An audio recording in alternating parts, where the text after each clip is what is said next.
It was called a death march not because of how many died. Of the 12,000 Americans, only about 1,700 lived to come home. But they called it a death march because of the way they died. If you stopped on the road, you were killed. If you had a malaria attack, they killed you. If you had to stop to defecate, they killed you. If you just couldn't take another step, they killed you. And how did they kill you?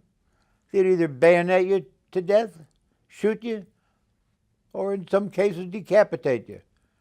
They did not give us water. They gave us no food. The temperature was about 108 degrees. The Americans that were captured, a good 80% of them had malaria.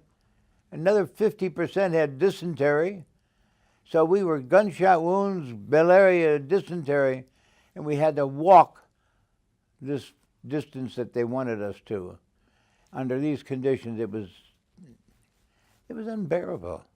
I think that what kept me going is this: about the second day, I made the decision that the only way I was going to survive was if I started to set goals for myself.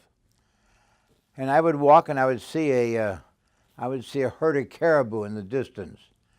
And I would say to myself, I must get to that herd of caribou. I didn't know where they were. I didn't know how far they were. I didn't know how many days it was going to take me or how many hours. But I made every effort to get to that herd of caribou, no matter what happened.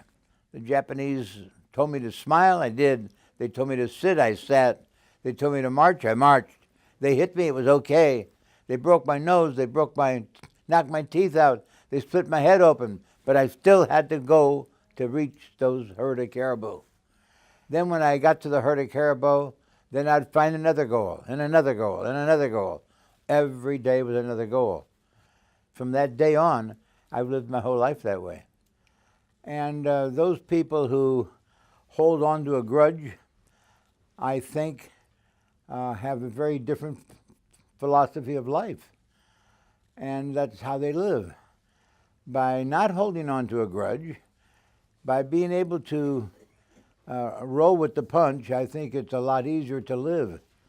My life is a lot happier because I've learned how to adjust to adversities and how to deal with it. The Disabled American Veterans, I'm a lifetime member. I believe that they are an organization that spells out clearly what their goals are. You know, Disabled American Veterans doesn't mean that you have to be disabled with the loss of a limb. You could be disabled other ways.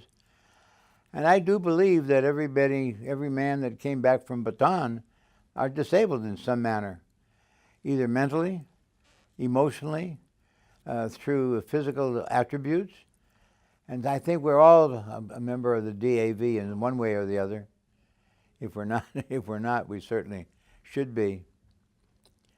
But the DAV was very kind to me in many ways, and I'm very appreciative of that.